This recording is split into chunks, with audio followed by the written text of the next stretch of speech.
on, motherfucker.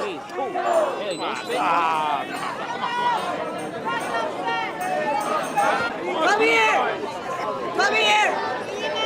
So he tried to hit the guy. He tried to spit on the guy in front of the police. The police, you know, they let him go, right? Like, I don't like these people. I never see none of them trying to spit on me or spit on nobody on the street when the cops ain't around, or swing on nobody. My question is this: how come they only do this when the police is around, right? Like, you ever noticed that about, like, I noticed that all of these different groups, right? They got this thing now. Like, back in the day when they could run rampant, it wasn't no thing, right? They would just lynch you and do whatever to you, and the cops would be standing right there, whatever, or be even with them, right? But now they got this thing where they'll you know, like, you get these groups and they'll come out and they'll try to spit on you or fight you or accost you, but they only do it when the police are around. When the cops is around, they'll try to spit on you or swing on you, or, you know, jump in your face and violate your space, which you have a right to punch you. Like, if you violate my space, I punch you in the face. That's just how that goes, right? I'm assuming you're trying to assault me, so I have to defend myself. So you violate my space, you step within 2 feet with arm's length, I drop you. That's generally how that works. But you notice they only do that when the cops are around, right?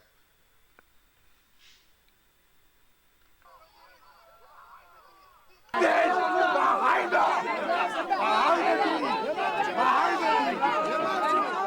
Fuck you! Fuck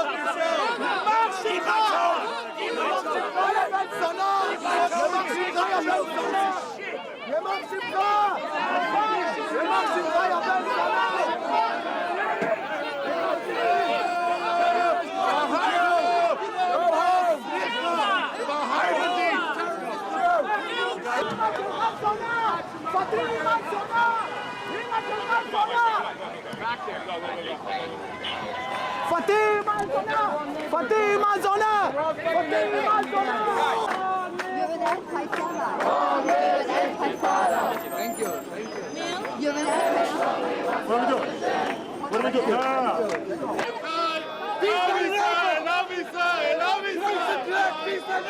So here they want to call people, basically, you know, when they call you a savage, that means they see some non-white people, right? Because these are just white people. They say, oh, we're a different race. They're not a different race. They're just white people. They're just, you know, just like Italians or Germans or any other. They're just white people, right? So they start calling people savages, right? But you know what that, you know, they really mean nigger, right? So they say savage, they kind of try to cover up for calling, that's what they call black people, like subhuman, savage, you niggers. So they must see some, I guess, non-white people like Arabs, or maybe it's some black people in the crowd. So, or no, you know, maybe some Mexicans, some say, hey, you savages, right? But they really want to say, hey, you niggers, right? Come here. Now, mind you, they doing that, why? Because the police are there, right? Do you think, when you see these people in the mall and ain't no cops around, they're going to walk up to you and say, hey, you niggers, hey, you savages, fuck you, fuck Palestine, whatever it is, you know, man, fuck you, jump in your face, act like they're going to swing on you, violate your personal space? No, they not. They don't do that.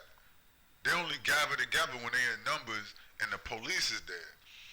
Then they come out, so-called counter-protesting, or they show up somewhere and they'll attack you.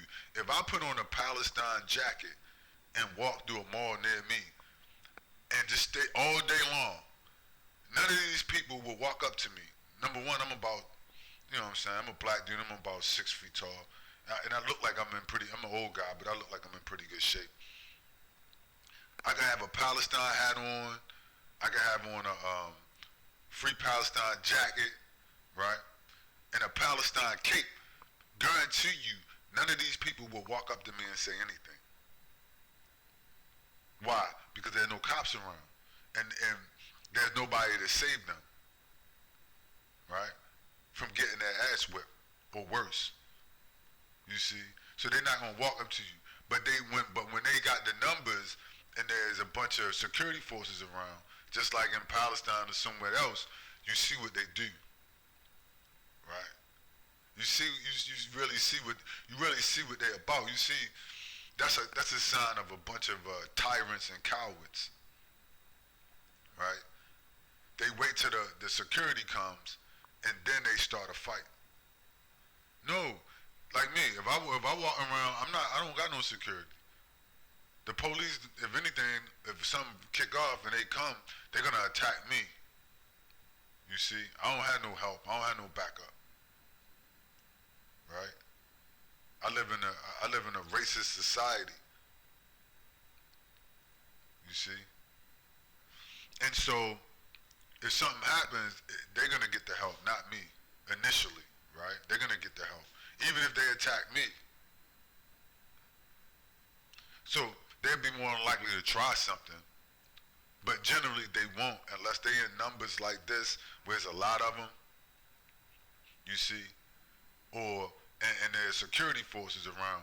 Then they start calling you niggers, savages. They'll try to attack you, jump in your face, bump into you, right?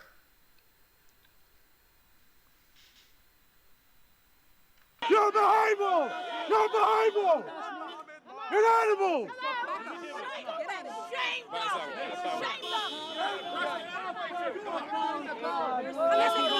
Palestine! Käufer, Stapler, Käufer!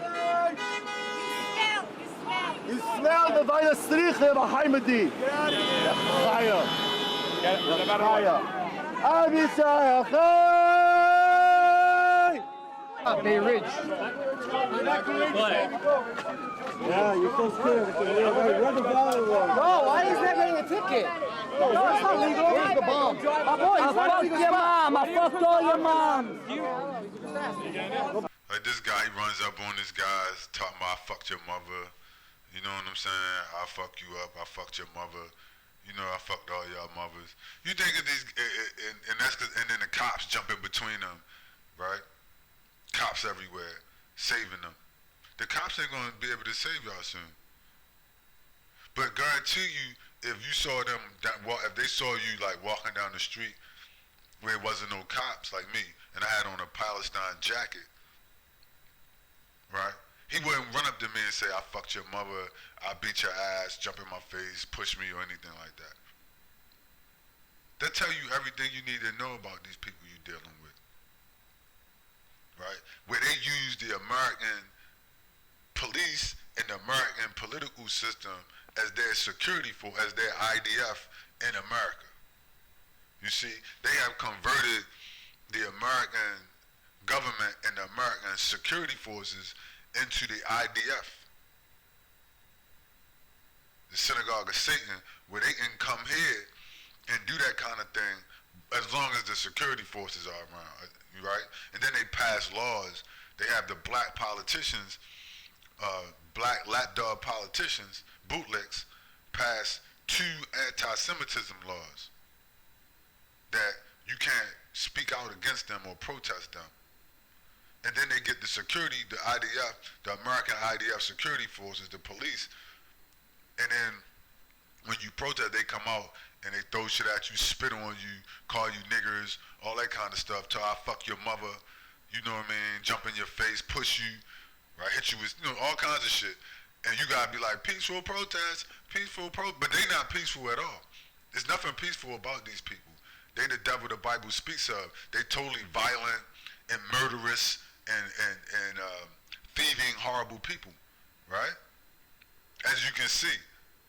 And they cowards. The only time that they can get tough is if they think they got the upper hand, right? And then, like for instance, in Israel, they tell them, oh, we got rules of engagement. So you can slaughter people with no rules of engagement, but then they say, well, the Iranians and the, Egypt and the, Syrians and the other groups, they have to have rules of engagement when they deal with us. Or else we'll have to get the Americans involved and all this kind of stuff, right? You can't bomb Tel Aviv. You can't do this. We have to have rules of engagement. But they have none. They do whatever they want to anybody that they want, whenever and wherever they want. Then they come to America and they, you know, this is why Hitler, let me explain something to you. This is why Hitler attacked them. And why he tried to use the smear of them being a different race to turn people against them to do horrible things to them. Because of what they doing in America with the two where they bought out the political system and they put up these two anti-Semitism bills. They bought out the politicians so that the politicians would give them specific bills and they could monopolize and they could. So this the same thing you see them doing now to right now in this video is what they were doing in Germany in the 1930s, 40s, you know, etc. This is the same thing. And look, and you see what happened to them. Right? And then you see the result of what happened to them. So this helps you this makes it make sense to you. You say, well, oh, Hitler was terrible. Why did he attack these people? Because of what they was doing right here. What they were doing on this video is what they were doing to the Germans. These are the same people. These are their grandchildren, right? The ones that escaped from Germany and the camps or whatever, and from Europe, they came to the United States. These are their grandchildren and their children, right? And their great-grandchildren. So they're doing the same thing in America and in Palestine and in Europe that they was doing in Germany during that time, right? So so now in America, history just repeats itself. Where they have, don't you think people would just like Hitler and the Germans took notice of them, co-opting their whole political system where they have no say-so, right? Passing anti-Semitism bills one after the other, saying, do not speak out against us. We can do whatever we want. Blah, blah, blah, blah, blah. Buying off all of the police, buying off all the politicians, right? Okay, well, welcome back to Germany. Circa 1935. Because that's what you're going to create. You're going to create another Germany. That's all you're going to do. Because everybody is watching this, right? Everybody is watching the second anti-Semitism bill being passed by black politicians, right? Who they bought, being put up and then passed by black politicians like Hakeem Jeffries, who has sworn allegiance to Satan, you see, and spit in the face of, you know, American descendants of slaves.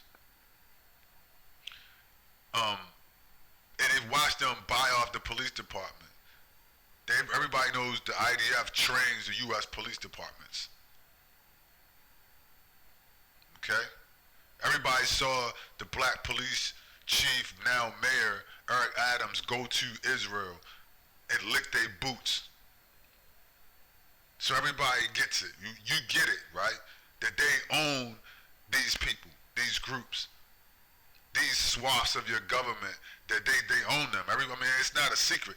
It's not top secret. You don't need top secret access to figure that out, to watch Eric Adams fly to Israel, right? You don't need top secret access to turn on your computer or turn on your TV and watch the politicians pass anti-Semitism bills, one after the other. You know what I mean? All this kind of stuff. It's not a state secret. You see? But it's the same, it's identical to what they did in Germany, where they co-opted the whole governmental system and then told people to kiss their ass. That didn't work out for them then, it's not going to work out for them now. It doesn't matter how much power you amass. The structure that you control is extremely small compared to the population itself, you see? That's what Hitler realized. He was like, well, they controlled it, they monopolized and taken over the structures, but the people will listen to us. And that's what he did. He wound up verbalizing that with a small group, and on a grassroots level, he turned people against them. Till the population rose up and sided with them, and then all hell broke loose against them.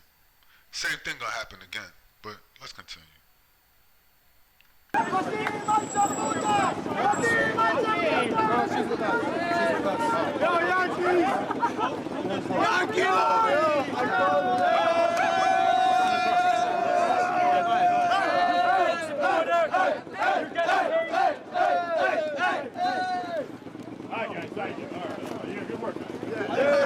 So what did the cops tell them? Good work, guys. Y'all doing good work, right? Y'all doing good work, guys. Good work. That's what the cops tell them. All right, guys, good work, good job. So they spitting on people, calling people niggers, savages, hitting people, assaulting people, all kinds of shit. And the cops telling them, good work, God doing a good job. Because the cops work for them. They bought the police departments. You see, they bought out the police departments. They bought out the politicians passing 2 anti-Semitism bills back to back. While niggers, they can't even get nothing. Reparations, nothing. They send $15 billion a year to Israel, $60 billion to Ukraine, everywhere around the world, even Africa. I think they gave $100 billion to Africa for reparations. But the nigger in America say, hey, what the descendants of slaves, what about us? Hey, stop begging, you shut up. They get Colombians and Venezuelans and Mexicans and Chinese people and everybody in here to tell you what you don't deserve when they just got here 30 years ago. Right? And what they ain't gonna support. What you knew was black people here when you got here. You knew this situation before you got here. You see? America is a burning house. And no amount of immigrants gonna save y'all. No amount of anti-black immigrants, no amount of anti-black Jews, Israelis, I don't give a fuck what you are, is gonna save y'all from y'all judgment. It's not enough of y'all. No amount of police can save y'all. You see, no amount of nuclear weapons can save y'all from y'all judgment. They think, well, we got the cops, we got everything, nothing can stop us. Be careful, because you'll slip on a banana peel and you bust your fucking head on the sidewalk thinking that nothing can stop you. There's always a bigger fish in the pond, right? There's always a bigger fish on the pond. I saw this white woman, never listen to women. She was on there debating with the guy Lex Friedman about how there's nothing else. Humans are the top of the food on earth, or the top of the food chain. She was indignant because she said she's a scientist, or she's smart, and she said humans are the top of the food chain in the universe on earth, and there's no other game in town. And she was like making an argument that you would be stupid to think anything else. Never listen to women, particularly somebody telling you an absolute like that. This woman who lives on earth, right, who went to some shitty school, and she's smart, and she tells you that this is the end game right here, right? Her feminist attitudes, the United States, America, Europe, whatever you see, the Western orders, whatever, China, Russia, this is it. There's nothing else in the universe. Even though she's never been to the edge of the universe and could never get there, and pretty much has no way of testing that theory, testing what she's saying. She's telling you an absolute, right? These are the type of fanatics that you're dealing with. That's what they want you to believe, so you have to give up all hope. There's always a bigger fish in the pond. Don't let them fool you. As above, so below. You see? As above, so below. There's always a bigger fish in the pond. That's what the devil wants you to believe. That they can't be stopped. We're invincible. We can't be stopped. There's nothing that can happen to stop us. That's to turn you into a slave so you won't fight back. So you won't even try to think within your own 2 ears in your brain. You won't think about, let's just shut down your thought.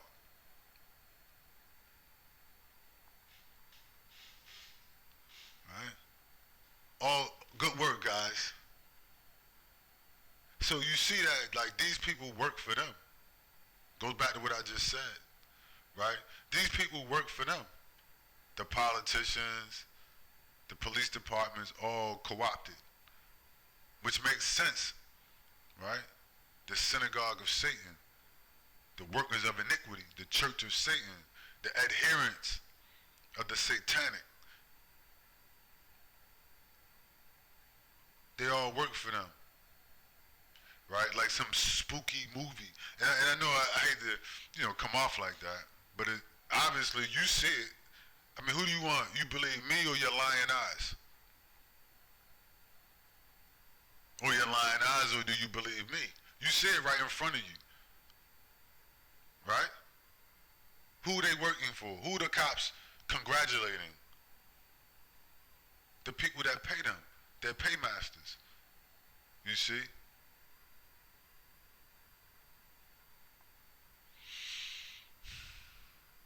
But like I said in the beginning, when you see these people on the street, like I don't care how many of them it is, right? When I see them on the street, they don't be that bold. They only seem like they be tough when the cops is around.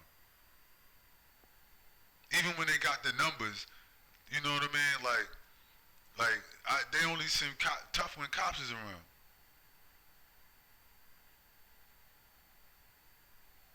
Or when these people have an advantage.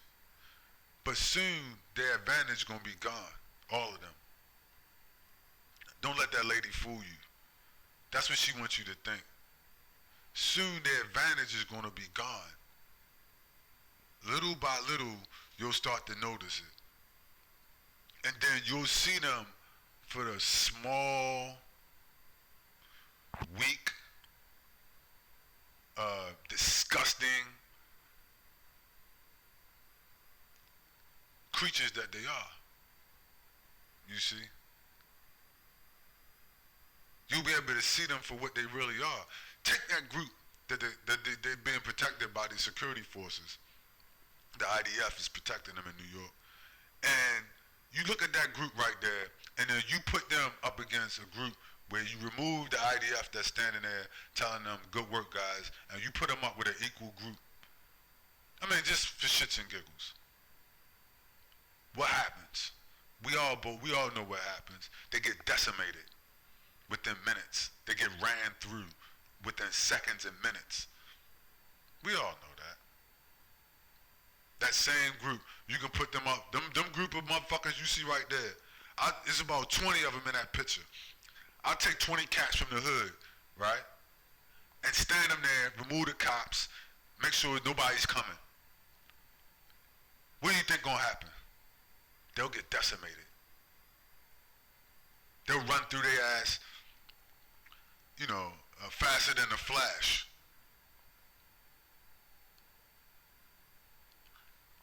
So it's really not that hard to see that it's only bubble gum, it's only bubble gum and yarn holding this shit together.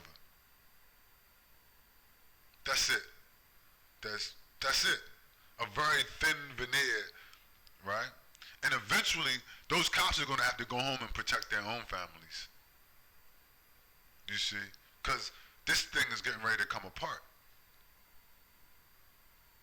Just as a side note.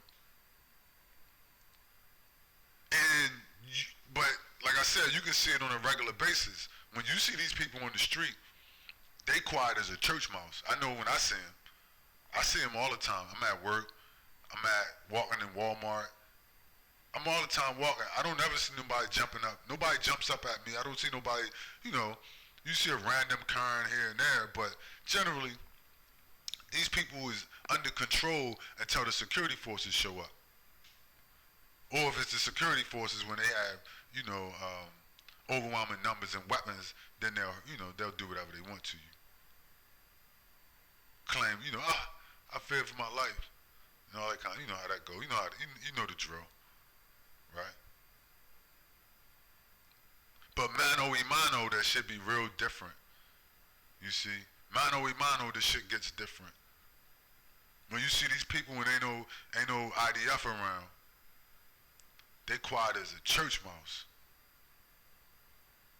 at the malls. They walk by you in Walmart. But they get verbal, you know, let some security show up. People don't understand the dynamics, right? You have to connect the dots to understand the dynamics that exist, understand the time that we living in. This is gonna come to a screeching halt. And then when you try that kind of shit, you'll see this is not reality. Like, spitting on people, calling people niggers, smacking people in the midst of police is not the reality of life. Why? Because you don't get, it's sort of like sticking your hand in the mouth of a lion, right? You would get bit. This is a false reality where you can stick your hand in the lion's mouth, but then somebody holds the lion mouth open and you can stick your hand in there and play with the lion, but you never get bit. The reality is, generally when you do that kind of thing, you get bit by the lion.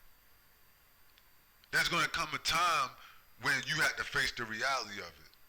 There's not gonna be no overwhelming forces to stop you from getting bit.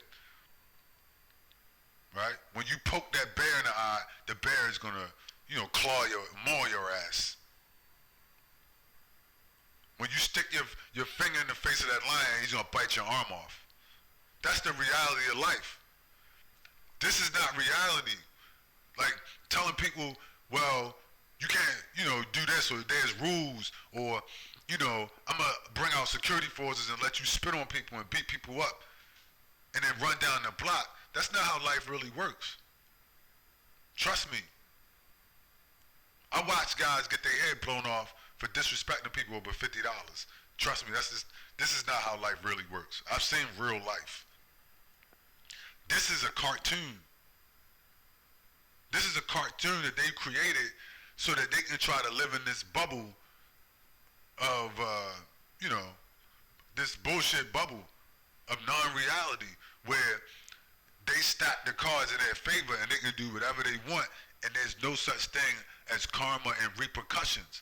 There's no trade-off. Eventually, it's like a rubber band. You keep pulling it, it's gonna, and you let it go, it's gonna snap back really hard and pop the shit out of you. That's what's happening now. This is not reality. Let me wrap this, but in the near future, you're gonna see reality. There will be no security forces.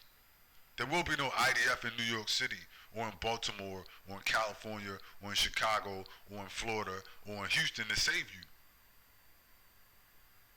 And then you'll see people for who they really are.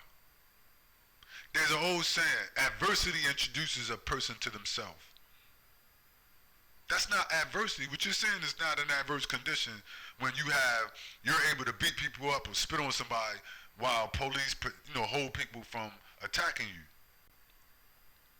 That's not it's like a fight where you hold somebody's hand behind their back. One hand behind your back or something, right? It's not real. That's just not how things really work. Eventually, you have to face reality. You have to deal with reality. This is all a made up, it's all a made up false dichotomy, false reality, false paradigm.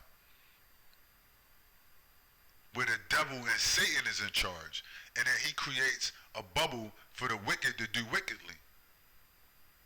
But that bubble gonna get popped, and then he's gonna be burnt up, and then the false matrix is just disintegrates and falls away like ash, right? And then you're in the real world. Now what? You see? And then you have to fend for yourself, right? You have to fend for yourself.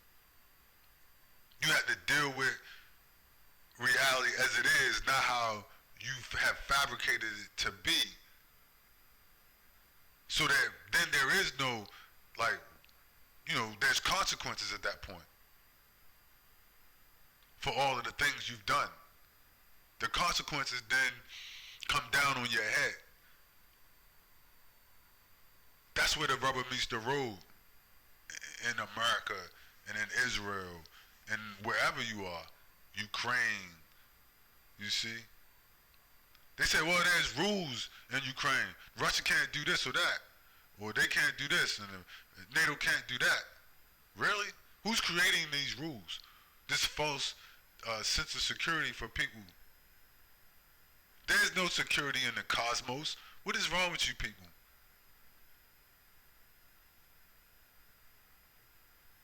You see?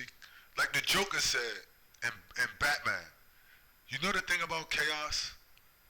Chaos is fair.